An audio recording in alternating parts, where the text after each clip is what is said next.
Vamos então com mais um dia, mais um sábado de observação no nosso amigo Bitcoin aqui, certo? A gente faz observação dos movimentos, como o preço se comporta no tempo gráfico macro, né? Aqui não é day trade, aqui não falamos de entradas nem de saídas, aqui observamos os movimentos e como o preço se comporta em determinadas regiões, ok?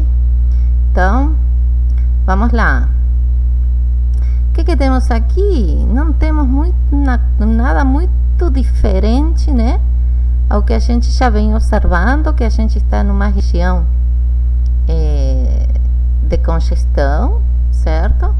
Dá para trabalhar em tempo menor, com certeza. Temos que o preço vinha numa queda forte e aqui aconteceu isso primeiro. Ai, que aqui tá, logo vamos puxar para cá. Aqui, ó, aconteceu isso, tomou aqui e ó, ele fechou aqui em cima, tá vendo?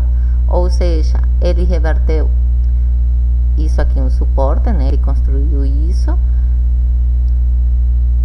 a primeira puxada vermelha, e inclusive, como já a gente vem observando, né, e falando disso, ele teve um fechamento acima, ok?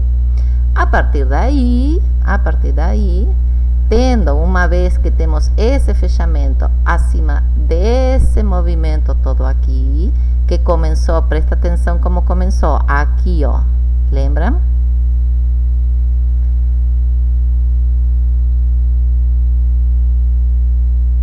Temos uma nova estrutura dentro da macro. Então, só por causa desse fechamento aqui, a gente espera o quê? A gente espera uma correção desse movimento aqui, onde o suporte está aqui,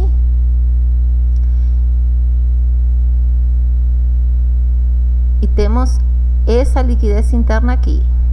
Então, né, esse pedaço aqui ele pode pegar, mas o fundo é aqui e o topo é aqui. Então, lembra? Eu tenho um fundo válido. A partir do momento que esse fundo rompe o topo válido, quem é o topo válido? É aquele que foi capaz de fazer um fundo novo. Então, é esse cara aqui. Fechamento de barra, certo? Pavio não reverte nada, só pega a liquidez, certo? Temos um fechamento. Então, pronto. Esse fundo é válido, se torna válido a partir do momento em que eu tenho um fechamento por cima do topo anterior. Já pegou a máxima? Não. Apenas eu tenho o fechamento. Ok, o que acontece depois? O que é que eu posso esperar depois? Eu posso esperar uma correção legal nesse movimento aqui, que foi quem rompeu o topo válido, certo? Que ele é válido porque fez um fundo. E aqui eu tive um fechamento acima.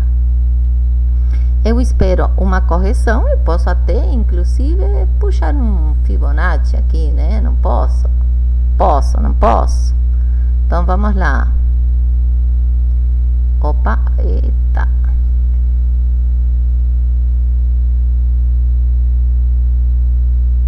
Ao topo, a máxima. Pronto. Não ficou na máxima, mas tudo bem. Sem muitos detalhes. Você faz direitinho no seu gráfico. Ou 61, onde está? Já corrigiu até aqui. Ele pode vir até aqui, claro, lógico. Inclusive, ele pode até fazer um fundo novo. Só que, primeiro, antes de pensar em que ele vai fazer um fundo novo, eu tenho que lembrar que eu tenho um fechamento acima, ok? Então, está nessa correção que corresponde a esse movimento, que é uma subestrutura da estrutura principal, que é vermelha, é de baixa, e eu tenho um belo de um espaço aqui para o preço percorrer, certo? E no H4, olha aqui, ó, essa mínima, eu tenho um lindíssimo FVG. Então, eu estou de olho nisso aí, é nisso que eu estou de olho. Então, agora, o que a gente tem que prestar atenção? Bom, sabemos que tem liquidez interna aqui, que o preço pode pegar ela, lógico, não é combustível. Então, pronto. E ele pode ser a tendência, e ele está, sim, ele pode fazer um fundo novo, lógico. Só que não esqueçamos desse fechamento aqui, ok? Ele pode vir buscar essa liquidez interna, o suporte vai ser testado, ver se ele é suporte mesmo, assim, aquela coisa toda, de que seja capaz de fazer um topo novo, para que finalmente ele possa percorrer o FVG, o imbalance, né? Então, esses são os motivos que a gente não sai do lugar. Vai e volta, mas correção é assim mesmo, certo? Dá para pegar trade em tempo menor? Lógico, com certeza, mas não é esse assunto de hoje aqui para nós. De hoje aqui para nós, o que a gente faz dia de sábado é isso, é observar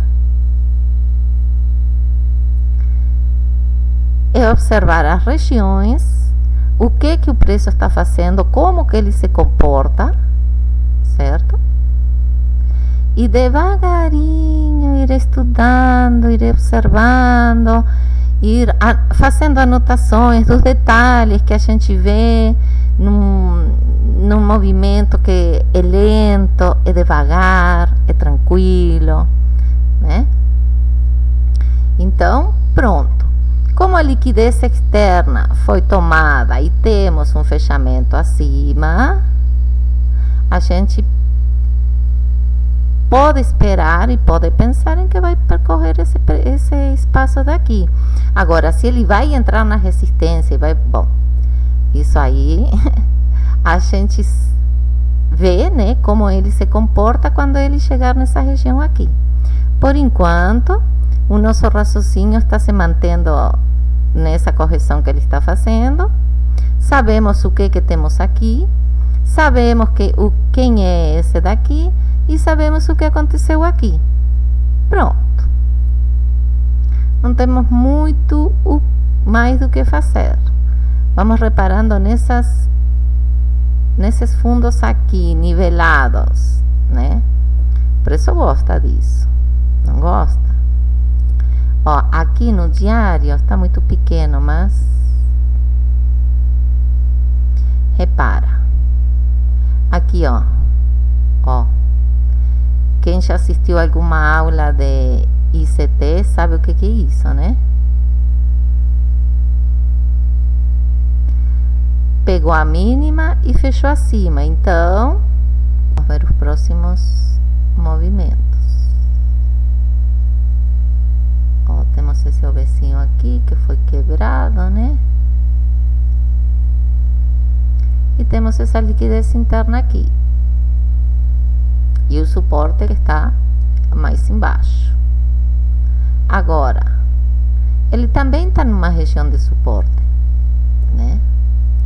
Ele também pode ter feito essa movimentação, só que, ó, aqui ele tem que fechar aqui em cima do 63, o 69, 63,200, que tem que fechar ali em cima, isso mesmo. Para depois ele se bater aqui e fechar aqui em cima, tá? Ou ele vem pegar essa liquidez interna. Então, gente, vamos ver se ele pega a liquidez interna ou se esse suporte aqui ele é respeitado e vai, né? Tá difícil. sobretudo por causa da liquidez interna, né? Que dificilmente ele vai para algum lugar sem antes pegar. A gente sabe disso, né?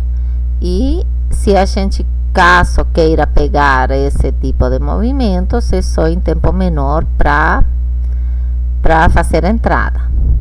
Não é aqui o que a gente faz, não é nesse análise de sábado. Tá bom? Então, sabemos que temos a resistência, o suporte e tudo aqui no meio é lateralização. Você compra embaixo, vende em cima, compra embaixo. Até ele romper, corrigir e confirmar. Certo? Então pronto, gente. Muito obrigada por ter me acompanhado até aqui. Até a próxima. Tchau, tchau.